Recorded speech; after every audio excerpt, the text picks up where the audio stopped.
जब मैं घर से गुस्से में बड़बड़ाते हुए निकल आया था और बस स्टैंड की तरफ आगे बढ़ने लगा, मैं मन ही मन बड़बड़ाता रहा था। पता नहीं कितने पैसों छुपा करके रखे हैं, लेकिन मेरे लिए एक बाइक नहीं ले सकते। अब मैं यहाँ से चला जाऊँगा और तब तक वापस नहीं आऊँगा जब तक मैं खुद के पैसों से बाइक नहीं खरीद लेता। इतना सोच ही रहा था, तभी मेरे पैर में मुझे कुछ चुभने का एहसास हुआ। नीचे देखा तो समझ आया कि जल्दबाजी में पापा के जूते पहन आया हूँ। उन जूतों में कील उभरी हुई थी जो मेरे पैर में बार बार घाव किए जा रही थी, लेकिन उस समय गुस्सा अधिक था तो मैं बड़बड़ाते हुए आगे बढ़ गया। एकाएक मुझे याद आया कि मैं पापा का पर्स भी साथ ले आया हूँ। मेरे खुराफाती दिमाग में एक ख्याल आया, क्यों ना आज पापा का पर्स चेक किया जाए, जिसे आज तक उन्होंने किसी को हाथ तक नहीं लगाने दिया था। पता नहीं कौन सा खजाना छुपा है इस पर्स में जो किसी को हाथ नहीं लगाने देते थे। जब मैंने पापा का वह पुराना पर्स खोल कर देखा तो उसमें पैसों तो नहीं मिले, लेकिन पैसों की जगह पर एक डायरी रखी हुई थी। तब मैंने सोचा, ओह, तो यहाँ खजाना छुपा रखा है। मैं समझ रहा था कि यहाँ पापा ने लिखा होगा कि किससे कितने पैसे लेने हैं और किसको कितने पैसे दिए हैं, लेकिन मैं गलत था। जब मैंने उस छोटी सी डायरी का पहला पेज खोलकर देखा तो वहाँ पर जो लिखा था वह थोड़ा सीरियस कर देने वाला था। डायरी में जो लिखा था उसे पढ़ने के बाद मेरे चेहरे पर जो एक्सप्रेशन था वह गायब हो चुके थे, क्योंकि डायरी में वैसा कुछ नहीं था जैसा मैं सोच रहा था। वहाँ पर उन पैसों का हिसाब लिखा हुआ था जो अलग अलग कामों के लिए अलग अलग लोगों से उधार लिए गए थे। उस लिस्ट में कंप्यूटर के नाम पर भी पैसे लिए गए थे। कुछ यूँ लिखा था, 50,000 बेटे के कंप्यूटर के लिए। यह वही कंप्यूटर था जिसे मैं आज तक यूज कर रहा हूँ, लेकिन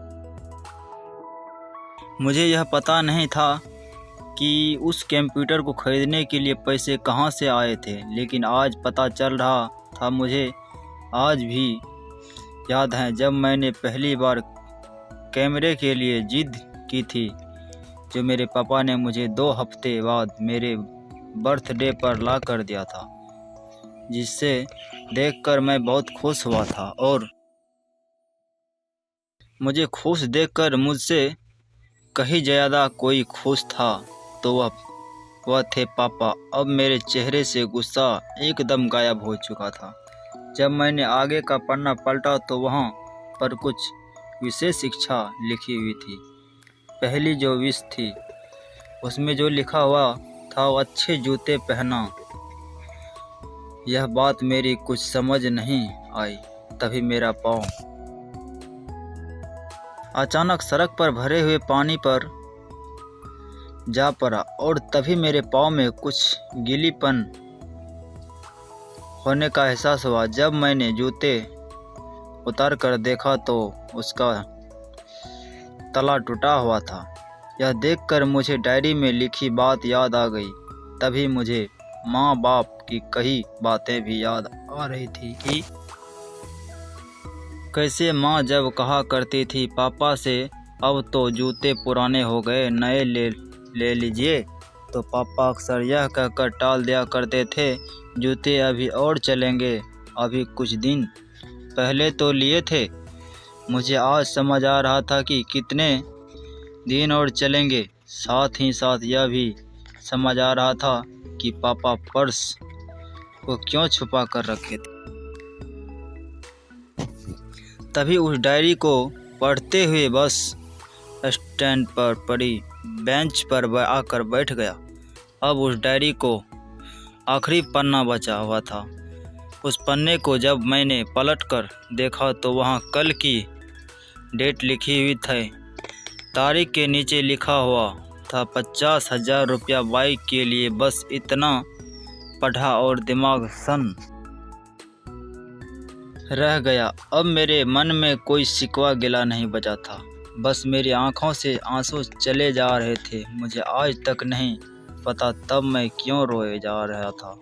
अब मैं जल्दी से घर की तरफ भागा, लेकिन जूतों की वह कील पाँव में अब तक घाव बनाने में कामयाबी हो चुकी थी। मैंने जूतों को रास्ते में ही निकाल कर फेंक दिया और भागते लड़खड़ाते हुए घर जा पहुंचा, लेकिन पापा घर पर नहीं थे। मैं समझ गया वह कहाँ थे। मैं सीधा पास वाली बाइक एजेंसी की तरफ भागा। पता नहीं आज कहाँ से इतनी ताकत आ गई थी कि मैं भागते हुए थक नहीं रहा था, और वह भी बिना जूते के नंगे पैर।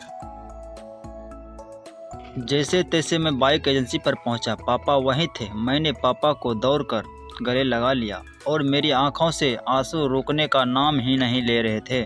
पापा को समझ नहीं पा रहे थे आखिर हो क्या रहा है, मैं क्यों रो रहा हूँ। मैंने पापा से कहा, पापा मुझे मोटरसाइकिल नहीं चाहिए, आप अपने लिए जूते ले लीजिए। अब आज से मैं जो भी करूँगा अपनी मेहनत से अपने बलबूते पर पढ़कर करूँगा।